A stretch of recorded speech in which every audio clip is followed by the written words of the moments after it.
The first rays of sunlight stretched across the Atlanta skyline as Chloe Bennett's alarm buzzed insistently at 6:30 a.m.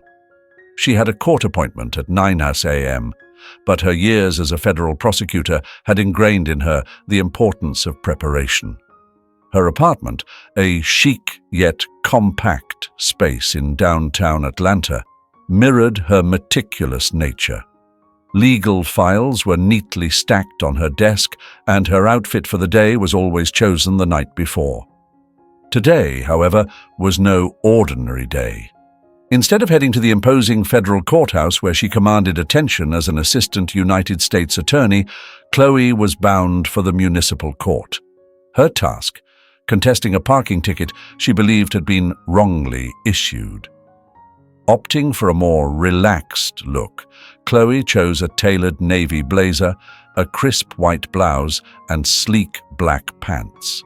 Standing in front of her mirror, she carefully styled her natural curls, a change she had embraced recently after years of chemically straightening her hair. At 35, her determined gaze reflected the drive that had propelled her through Howard Law School and into a high-stakes career. Grabbing a banana and her coffee-filled travel mug, she stepped into the parking garage where her silver Mercedes awaited, a well-deserved treat after securing a high-profile corruption conviction.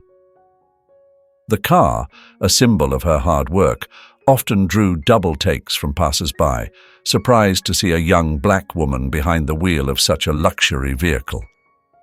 Traffic downtown was as sluggish as ever, but Chloe wasn't fazed. She had left early, confident she would have time to spare. NPR played softly in the background, the news providing a calm rhythm as she mentally reviewed the evidence for her case. A set of photos proving that the parking signs in question were contradictory. At 8:15 a.m., her car's Bluetooth chimed, signaling an incoming call. The display flashed her boss's name, the U.S. Attorney himself. Her pulse quickened. His calls were rare and usually urgent. "Chloe, sorry for the early call," his authoritative voice crackled through the speakers. "We've hit a snag in the Harper trafficking case. The defense just filed a last-minute motion, and it's serious. I need your expertise on this. Immediately." The Harper case was monumental, one of Georgia's largest human trafficking prosecutions. Chloe gripped the wheel. "Understood. What's the deadline?" "Noon. I've emailed the documents. Can you review them and get back to me with your analysis?" "Absolutely," she replied, keeping her tone professional, though her mind raced. She had intended to park by 8:30 a.m. to ensure she had ample time to find her courtroom. Now, she needed to find a place to stop and dive into this new legal challenge. Spotting a small cafe with a quiet parking lot, Chloe quickly pulled in. She set up her laptop, connected to her phone's hotspot, and immersed herself in the dense legal arguments. Her fingers flew across the keyboard as she jotted down notes, dissecting each point with precision. Time slipped away. When she glanced at her watch, her stomach sank. It was already 8:50 a.m., and the municipal court was still a 10-minute drive away. After a rapid call to her boss to discuss her findings, Chloe promised a deeper review later in the day. Navigating the morning traffic again, she tried to stay composed. She had never been late to court, a reflection of her unwavering discipline, but she understood the stakes.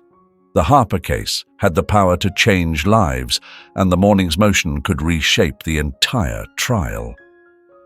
Finally, she pulled into the municipal court parking lot at 9:10 a.m., her heart pounding. As she hurried toward the courthouse, her phone buzzed, a text from her boss thanking her for her swift, insightful analysis. A small smile tugged at her lips. At least her delay had served a crucial purpose. What Chloe couldn't foresee as she rushed up the courthouse steps, documents clutched tightly, was that this ordinary day would veer sharply off course. Judge Thomas Grayson's courtroom, known for its rigid decorum and the judge's no-nonsense demeanor, awaited her. At 62, Judge Grayson exuded the gravitas of 3 decades on the bench, his wire-rimmed glasses and steely gaze a reminder of the authority he wielded. Chloe's slightly tardy arrival was about to set in motion a series of events that would challenge not just her professionalism, but her faith in the very system she had spent her career upholding. Monday morning began with the weight of authority and routine for Judge Grayson. Elevated on his bench, his black robe meticulously pressed, he surveyed the courtroom below. By 9 a.m. The municipal courtroom was bustling, its wooden benches occupied by 23 individuals, most there for minor infractions, parking tickets, speeding violations, and petty disputes. He noted the punctuality and organization of the early arrivals, many of whom were dressed in business attire. Judge Grayson's approval was evident in the slight nod of his head as he prepared to commence the session. At precisely 9 a.m., the bailiff's voice rang out, "All rise!" The judge began the day with his characteristic efficiency, calling cases with a practiced rhythm. For him, punctuality was more than a virtue. It was a symbol of respect for the law. By 9:15 a.m., the courtroom door creaked open. Chloe Bennett entered quietly, her movements careful as she tried not to disrupt the proceedings. Yet, Judge Grayson's sharp gaze snapped to her immediately, his attention arrested by her late arrival. "Step forward," he commanded, his tone cutting through the room like a blade. Chloe approached the podium with steady composure, her professional demeanor unshaken. The judge glanced at his schedule. "You must be Chloe Bennett," he stated, the emphasis on the scheduled time of 9 a.m. laced with reproach. "Do you believe your time is more important than the court's, Miss Bennett?" Before Chloe could explain, the judge pressed on, his voice rising as he turned her into a public lesson on punctuality. Unease rippled through the courtroom. Just minutes earlier, a white businessman had arrived late and been met with little more than a passing glance. But this was different. "This is a court of law," Judge Grayson intoned, shuffling papers without sparing her a glance. "Not some informal gathering where you show up as you please." Chloe remained poised, her hands clasped calmly in front of her, though she couldn't ignore the undertone of dismissal in his voice. She noticed how he hadn't even reviewed her paperwork. His assumptions about her were painfully evident.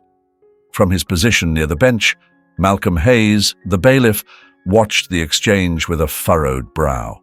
Over his 15 years in the courtroom, he had witnessed this dynamic before. His brief, understanding glance met Chloe's, a silent acknowledgement of the tension. "Your Honor, if I may explain," Chloe began, her voice steady. "You may not," the judge interrupted sharply. "I've heard every excuse. Car trouble, traffic, personal emergencies. None of it matters here." He gripped his gavel as though it would bolster his authority. The other attendees, sensing the unfairness, shifted in their seats. A young white woman who had entered at 9:10 a.m. remained unnoticed, her lateness seemingly inconsequential. Chloe's calm demeanor only seemed to aggravate the judge further. His face reddened as he declared, "Perhaps a fine will remind you of the importance of punctuality." The words hung in the air, heavy with implication. Chloe stood firm, the familiar sting of prejudice stirring within her. She had encountered bias throughout her career, but this moment carried a unique gravity. It was happening publicly, within the very system that claimed to serve justice. The courtroom's atmosphere grew tense. Even the clerk, Mrs. Harper, hesitated at her keyboard, her fingers slowing as she documented the proceedings. She had worked with Judge Grayson for over a decade, But something about this situation compelled her to make a private note. Only last week, a white male attorney had arrived 20 minutes late and left with a verbal reminder. The judge, seemingly emboldened by Chloe's silence, leaned forward in his leather chair, his features severe in the sunlight streaming through the tall windows. "Ms. Bennett," he announced, his voice echoing through the room, "this court hereby fines you $500 for contempt." He paused for effect, letting the weight of the penalty settle over the room. It was one of the harshest fines he had issued for tardiness that year. Chloe remained composed, her sharp mind cataloguing every detail of the interaction. She noted the judge's refusal to meet her gaze, the edge in his tone, the unspoken biases laid bare. As a federal prosecutor, she had learned to recognize when authority masked something far darker. Mrs. Harper typed the fine into the system with reluctance, her discomfort growing. She remembered last week's incident vividly, a similar scenario treated with casual leniency. But Judge Grayson showed no such grace here. "Let this serve as a lesson in responsibility," he concluded, his gavel striking the wood. What he didn't realize was that his actions that morning would ignite a reckoning far greater than a simple courtroom dispute. A system built on fairness would soon face its own moment of accountability. He held up a sheet of paper, pretending to read from it, though the pretense was painfully obvious. "The justice system thrives on order and respect. Without punctuality, there's only chaos," Judge Grayson intoned, his voice heavy with self-importance. In the gallery, reactions varied. A young white woman in a crisp business suit glanced nervously at her watch, recalling how she too had been late, but had received no reprimand. An older black man in a faded blazer shook his head, weary with familiarity at this recurring spectacle. By the bench, the bailiff, Malcolm Hayes, stood motionless, his expression unreadable. Yet his clenched jaw betrayed him. In his 15 years of service, he'd silently catalogued such injustices, though he'd never uttered a word about them. Today's fine, steeper than usual, struck an especially bitter chord. Chloe drew in a steadying breath, her face composed but her mind racing. She had navigated the complexities of federal courtrooms, dismantled criminal empires, and stared down unyielding defense attorneys. Yet this moment felt different. It was personal, and at the same time, far bigger than her. Calmly, she took out her phone, noting both the time and the fine's exact amount. Judge Grayson, emboldened by his own authority, added with theatrical flair, "You'll pay the fine before leaving the courthouse today. We wouldn't want you to be late for that as well." A few uneasy chuckles rippled through the gallery, quickly silenced by the gravity in the room. As the morning sun shifted, its light fell directly on Chloe's face, highlighting her calm but unyielding expression. Her professionalism masked the steely resolve in her eyes, a resolve sharp enough to make a shrewder judge hesitate. She had spent years compiling evidence and dismantling systemic wrongs. Now, ironically, Judge Grayson was handing her every tool she needed to expose the flaws within his own courtroom. "Do you understand the fine as I've explained it?" Judge Grayson asked, his tone expectant, almost smug. "Yes, Your Honor," Chloe replied evenly, her voice deliberate and precise. Each word was measured, her tone betraying none of the strategy forming in her mind. She had long understood that sometimes the most powerful response was silent observation paired with meticulous documentation.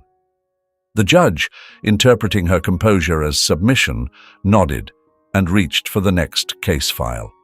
What he failed to notice was Chloe's precise note-taking, her subtle yet pointed actions that transformed his behavior into damning evidence. nor did he see the quick message she sent to her office.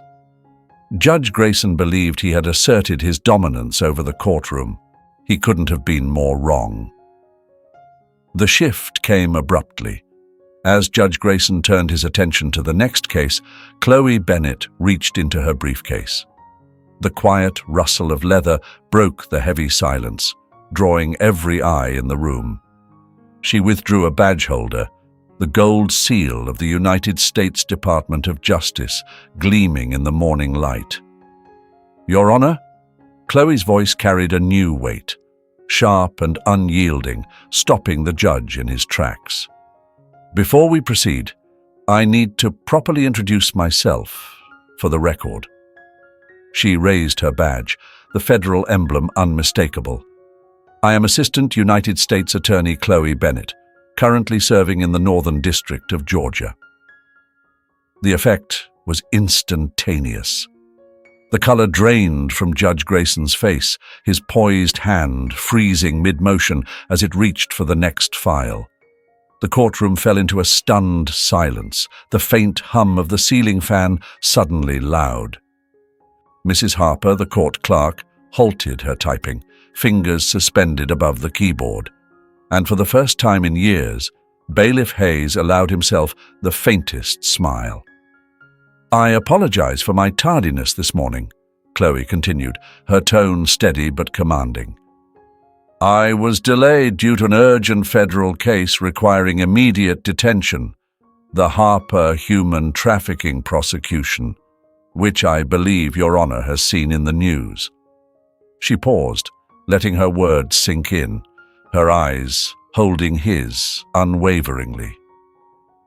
"I have written confirmation from the U.S. Attorney's Office verifying this, which I can provide to the court." A ripple of unease passed through the room. The young woman who had escaped criticism for her lateness shifted uncomfortably, sinking lower into her seat. Meanwhile, the elderly black man straightened, a faint but unmistakable pride lighting his features. This was a moment he had waited decades to witness. Judge Grayson opened his mouth to speak, but no words came out. He had prided himself on his command of the courtroom, but now, confronted with Chloe Bennett's unshakable presence and irrefutable credentials, his authority faltered. The ground beneath him had begun to shift, though he wouldn't fully realize the extent of it until much later. Judge Grayson's mouth opened and closed several times, his voice faltering as he finally spoke. Attorney Bennett, His hands fidgeted with a stack of papers on his desk, his stature shrinking despite the elevated perch of his chair. "Had I known your position?"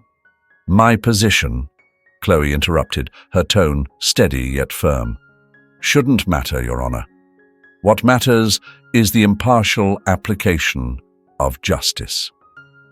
She placed her credentials neatly on the podium, then retrieved her phone. "I've documented troubling inconsistencies in this morning's proceedings, specifically regarding how defendants are treated based on their race and perceived status." Judge Grayson's complexion shifted dramatically, from pale to a queasy green. As a municipal court judge, he understood all too well the potential fallout of having a federal prosecutor scrutinize his courtroom. Memories of the morning's events rushed back to him, but now he saw them under a glaring new light. "Perhaps," he stammered, his voice nearly cracking, "we could discuss this in chambers. And, of course, the fine is dismissed." "No, Your Honor," Chloe replied, her voice carrying the weight of every injustice she had encountered in her career. "Dismissing the fine because of my position would only reinforce the systemic bias I'm addressing. Instead, this is an opportunity for a broader conversation about equal treatment under the law." The courtroom, silent until now, came alive with whispered amazement. Defendants leaned forward in their seats, many covertly raising their phones despite the prohibition on recording. This moment would be retold countless times, a story of someone finally standing up against the inequities they had all felt, but rarely could articulate. At her desk, Mrs. Harper, the court clerk, typed furiously. Her hands worked to capture every word of this extraordinary confrontation. She had seen Judge Grayson humiliate countless defendants over the years, but she had never seen him confronted so directly or powerfully. The morning sun streamed through the tall windows, bathing the courtroom in golden light, as if nature itself had spotlighted the drama unfolding within. Judge Grayson slumped in his chair, his authority dissolving with each passing second, while Chloe Bennet stood firm, transforming from a mere defendant into a symbol of justice. The next words spoken here would ripple far beyond the courthouse, echoing through a judicial system desperate for reform. What had started as a routine parking fine had become something far greater, a moment of reckoning that could not be ignored. The fallout from Chloe Bennet's revelations unraveled in slow, painful clarity. Judge Grayson's attempts to regain control were feeble and transparent. He shuffled the papers on his desk, cleared his throat incessantly, and adjusted his glasses as though those small actions could restore his slipping authority. "Attorney Bennet," he said, his voice softer now, almost pleading. "Let me apologize for this unfortunate misunderstanding." He pressed a button to summon his clerk. "We'll have this fine removed from the record immediately." Chloe didn't move from the podium, her posture unwavering. "Your Honor," she said, her voice resolute, "I respectfully decline the dismissal. The fine should stand, not because it's justified, but because it underscores the systemic bias I'm here to address." Gasps rippled through the room. Mrs. Harper's typing stopped mid-keystroke, her hands frozen above the keyboard. The defendants sat upright, captivated, while the bailiff shifted slightly closer to the courtroom center, his expression betraying the realization that history was being made. "This morning," Chloe continued, holding up her phone, "I observed 7 individuals arrive after the 9 o'clock start time. Of those 7, 3 were white professionals who faced no reprimand or comment. 2 were Asian students who received verbal warnings. And 2, both black, myself included, were met with the harshest consequences." Judge Grayson's face flushed crimson, not with authority, but with embarrassment. He fumbled for words, his voice wavering. "Miss Attorney Bennet, these are serious allegations. I assure you, this court treats everyone equally." Chloe's reply was measured, calm. "The evidence suggests otherwise, Your Honor." She turned slightly, addressing the courtroom. "In fact, I've already submitted a detailed report to my office. As an officer of the federal court, it's my duty to document and report discriminatory patterns within our justice system." In the back, a young law student scribbled notes furiously, realizing this was the kind of legal drama no textbook could replicate. An elderly black man in the gallery wiped away tears, his own memories of systemic bias resurfacing. "What exactly are you suggesting?" Judge Grayson asked, his confidence in tatters. The sunlight streaming through the windows now felt more like an interrogation spotlight. Chloe placed both hands on the podium, her voice ringing with clarity and purpose. "I propose 3 immediate actions, Your Honor. First, I will pay the $500 fine, not because it's just, but because it will serve as documented evidence of today's proceedings." Chloe Bennet stood tall in the courtroom, her voice calm yet unyielding. Raising her second finger, she declared, "Second, I request that Your Honor review the past 6 months of contempt charges and fines issued in this courtroom, specifically for patterns in demographics." The judge's composure faltered, his face visibly paling as she pressed on. And third, I propose mandatory bias training for all court personnel, including yourself." The courtroom was steeped in silence, an almost palpable tension filling the air. Mrs. Harper, the diligent court stenographer, was resolutely capturing every word of this groundbreaking exchange.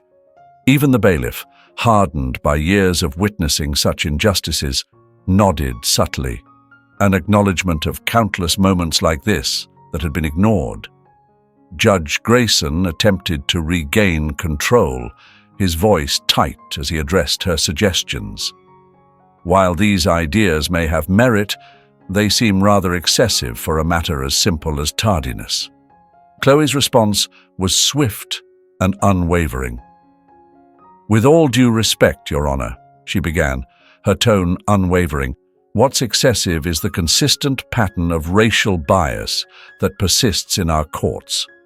As a federal prosecutor, I've witnessed firsthand how these simple matters accumulate to create systemic barriers to justice." Reaching into her briefcase, she retrieved her checkbook, calmly penning a check for the fine. "I'll pay this now," she stated firmly, her voice devoid of anger but rich with purpose. "And my office will follow up regarding the court records review." As the golden morning sunlight filtered through the courtroom, it cast a revealing clarity over the scene.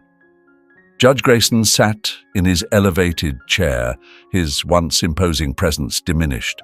The power in the room had shifted, and every spectator could sense that they were witnessing the beginning of a profound transformation in the judicial system. By mid-afternoon, news of the incident had rippled through Atlanta's legal circles. It began with a text message sent by a wide-eyed law student who had witnessed it all. "Just saw something unbelievable in municipal court. Federal prosecutor confronted judge over racial bias. You won't believe what happened." In her federal office, Chloe Bennett was deep in preparation for a human trafficking case when her phone buzzed incessantly. Calls poured in from black attorneys across Atlanta, each eager to share their own experiences in Judge Grayson's courtroom. Many had stayed silent for years, fearing retaliation or harm to their careers. "This isn't about me," Chloe said, her tone resolute, as her colleague Marcus Johnson, a fellow prosecutor, stepped into her office. "For every attorney who deals with this, think about how many everyday citizens endure it silently." She gestured toward her phone, where a flood of messages continued to come in from attorneys across the city, recounting similar stories of inequity. Back at the courthouse, Mrs. Harper gathered a few colleagues in the break room. Opening a small, worn notebook, she revealed pages of handwritten records. "I've been keeping track for years," she admitted, her voice trembling. "Dates, names, fines, everything that didn't sit right." Her colleagues listened intently, some visibly moved by her quiet act of defiance. That evening, the courthouse became the focal point of local news. Channel 5's Michael Chen stood outside, reporting live. This morning, a federal prosecutor was fined $500 for being late to court. But what unfolded has ignited a citywide conversation about bias in the justice system, he explained as his crew filmed. By nightfall, social media had erupted. Judge Grayson and Judge Justice is colorblind trended across Atlanta, with countless people sharing their own encounters with the judge. Stories poured in from defendants, highlighting a striking pattern of harsher penalties for black individuals compared to their white counterparts for identical offenses. In his suburban home, Judge Grayson sat in front of his television, the evening news reflecting his troubled expression. His phone rang incessantly, calls from fellow judges, the Judicial Review Board, and reporters seeking comments. Decades on the bench now seemed poised to crumble under scrutiny. Meanwhile, Chloe's office received a call from Andrea Delgado, a prominent civil rights attorney. "Chloe, we've been gathering evidence like this for years," Andrea explained, "but your experience as a federal prosecutor brings unparalleled credibility. Would you consider speaking at a press conference tomorrow?" At the courthouse, clerks diligently sifted through case files from Judge Grayson's docket. A pattern emerged. Black defendants were 3 times more likely to receive maximum fines compared to white defendants for the same infractions. Whispered conversations filled the filing room as staff processed the implications of their findings. By the end of the day, the story had reached national headlines. "Atlanta judge faces allegations of racial bias," one headline proclaimed. Another read, "Systemic racism in Georgia courtroom exposed." Social media platforms buzzed with debates on judicial equity, fueled by Chloe's bravery. Even the bailiff, Malcolm Hayes, fielded calls from other court officers that night. "We've all seen it," he admitted, his voice heavy with the weight of shared culpability. "But maybe now someone will finally do something about it." Late one evening, Chloe sat alone in her home office, the quiet hum of her laptop filling the space. She scrolled through the countless messages she had received in the days since the incident. Advocacy groups wanted her to speak at rallies. Civil rights organizations sought her expertise to uncover similar injustices. Law schools reached out, inviting her to inspire their students with stories of courage in the face of systemic discrimination. Chloe's focus, however, remained razor-sharp. She began drafting a formal complaint to the State Judicial Qualifications Commission, her fingers flying across the keyboard. This wasn't just about Judge Grayson or the moment that had sparked this chain of events. It was about a system long overdue for reform, a flawed structure finally facing its reckoning. As she worked, her phone buzzed with a message. It was from a young black law student. "Thank you for showing us that we can fight back from within the system. You've given us hope." Chloe paused, a lump forming in her throat. This was more than a fight for justice. It was a fight for a future where stories like this would be relics of the past. A week after the complaint was filed, the State Judicial Qualifications Commission officially launched an investigation into Judge Grayson's courtroom practices. On the 10th floor of the State Justice Building, the air buzzed with purpose as investigators combed through 5 years of court records. Carla, the lead investigator, had her team spread out at a long oak table, files and spreadsheets covering every inch. With 2 decades of experience, Carla knew how to uncover patterns others might miss. "Look at this," Carla said, pointing to her laptop screen. The spreadsheet showed clear disparities. For traffic violations, black defendants paid $450 on average. White defendants, just $150 for the same offenses. She sighed, pushing her glasses up the bridge of her nose. And this is just scratching the surface. Meanwhile, down the hall, Mrs. Harper sat in a modest interview room, clutching a worn notebook. For 12 years, she had meticulously documented troubling incidents in Judge Grayson's courtroom, hoping one day someone would care enough to listen. Now, at last, she was being heard. "I noticed it the first year I clerked for him," she said, her voice trembling. The way he addressed people, his tone, the words he chose, it all changed depending on who stood before him. He gave some people time, patience. Others barely got a chance to speak. Her hands shook as she opened her notebook, revealing years of notes that painted a damning picture. The investigation expanded rapidly. Investigators interviewed defendants, lawyers, and court staff, all of whom provided a mountain of evidence. Malcolm Hayes, a longtime bailiff, submitted a written statement detailing hundreds of discriminatory moments. "I started counting," he wrote. "Black defendants were interrupted 5 times more often than white defendants. It was like clockwork, day after day." Back at the federal courthouse, Chloe Bennett juggled her regular caseload while her office became an unofficial hub for the growing movement. Lawyers brought records of similar injustices. Community leaders shared years of ignored complaints. Chloe's desk overflowed with evidence. "This isn't just one judge," she told her assistant, gesturing at the papers stacked high. "This is the system. Every story matters. Every case counts. We have to organize this into something that can't be ignored." The deeper the investigation went, the more troubling the findings became. Black women bore the harshest penalties, paying the highest fines on average. Cases involving minority defendants were resolved 40% faster than others, often with less thorough deliberation. Requests for payment plans were denied for minority defendants 3 times more often than for white ones.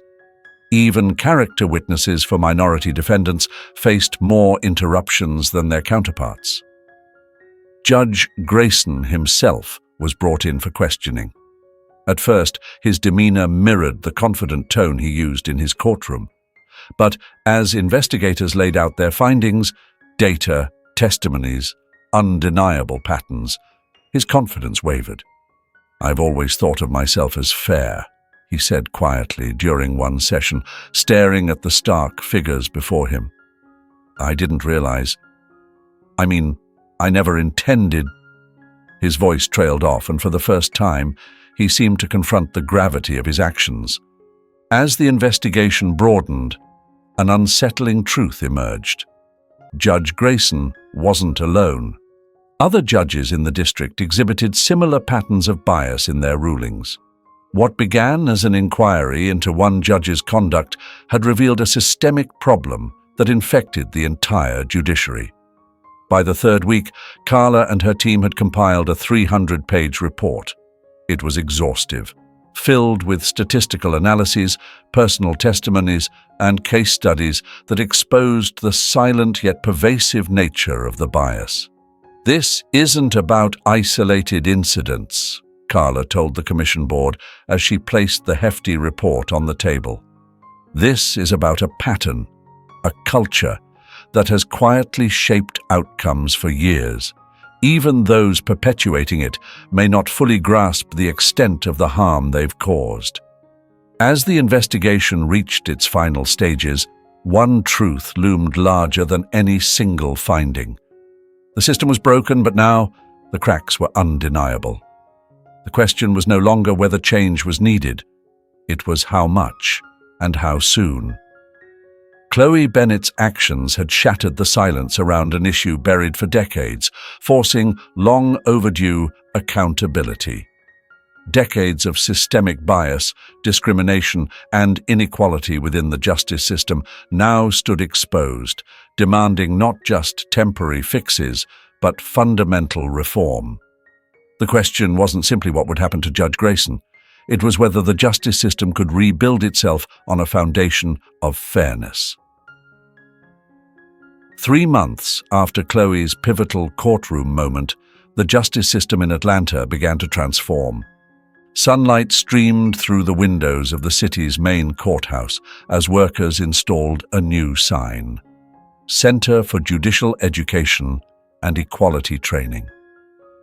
Judge Grayson was no longer presiding from the bench. Following the investigation, he had been given 2 choices: resign quietly or face a public hearing. He chose resignation, but surprisingly, that was not the end of his story. In a dramatic turn, Judge Grayson became a key figure in the reform movement. "I never recognized my own bias," he admitted to a room packed with judges during the inaugural mandatory training session. Standing at the podium, he seemed like a changed man, his rigid posture softened, his tone humble. "I thought fairness meant treating everyone the same, but I never stopped to consider how my background and assumptions shaped my decisions." Sitting quietly in the back, Chloe Bennett watched the scene unfold. It was a moment she never anticipated when she stood up in court 3 months earlier. Beside her was Mrs. Harper, a former court clerk recently promoted to oversee a newly established court monitoring program. The changes went far beyond what either of them had envisioned. Across the state, reform swept through courthouses. New policies required courts to document and review all fines, sentencing patterns, and judicial conduct. Monthly audits were conducted by an independent committee comprising legal experts, civil rights advocates, and local community members. Malcolm Hayes, once a court bailiff, now led training sessions for court officers. "We're the eyes and ears of the courtroom," he declared to his first class of trainees. "If we see unfair treatment, it's our duty to call it out. Silence is no longer an option."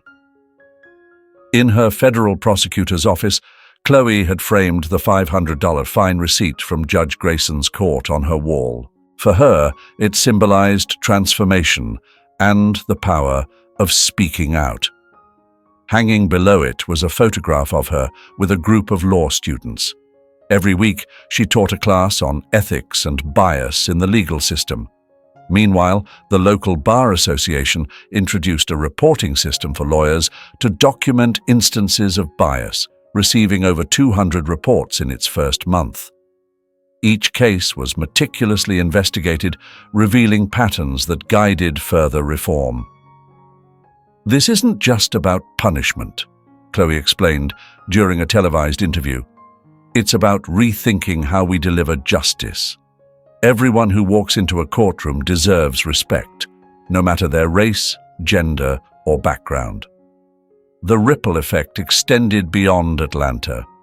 Cities nationwide adopted similar reforms: mandatory bias training for judicial staff, audits to identify racial disparities, oversight committees to ensure transparency, and uniform guidelines for fines and sentencing. Law schools began requiring diversity training, embedding these lessons at the earliest stages of legal education. One morning, Chloe opened a letter from a young law student who had been in the courtroom that fateful day. The student wrote about how the experience had reshaped her career aspirations. She was now pursuing civil rights law. "You taught me that change is possible," the letter said. "Sometimes all it takes is one person to say, 'This isn't right.'" Inspired, the student had started a legal clinic to assist those facing discrimination in the courtroom. Even the elderly black man from that day returned to the courthouse. Slowly walking its halls, he took in the changes: signs in multiple languages, a help desk providing free legal guidance, and security guards greeting visitors with genuine warmth. "I've been coming to this courthouse for 40 years, he told a young clerk at the help desk, his voice trembling with emotion. "This is the first time I've felt like justice might truly be blind." As Chloe read a text from the Judicial Review Board inviting her to chair a new commission on court reform, she reflected on how one courageous act had sparked a wave of change. In the courthouse lobby, a new plaque commemorated the movement. Justice is not just about the law. It's about how we treat every person who walks through these doors. Below it was the date Chloe first stood in Judge Grayson's courtroom, a moment that redefined justice. What a powerful story of courage and transformation.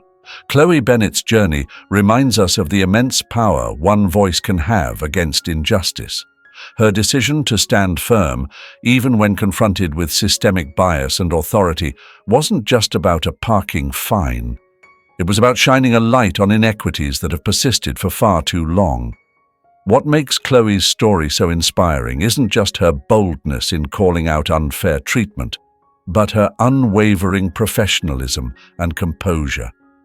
She didn't let anger cloud her actions. Instead, she used facts, evidence, and her expertise to expose the cracks in a system that many had learned to silently endure. This story leaves us with a lesson we can all carry. Real change starts with accountability. It requires someone like Chloe, brave, relentless, and guided by a commitment to fairness, to take that first step. Her actions didn't just challenge one judge, they initiated reforms that reached across an entire city and beyond. Now, I'd love to hear from you. What did you take away from Chloe's story? Do you think one person can really make this kind of impact in real life? Let's keep the conversation going in the comments below.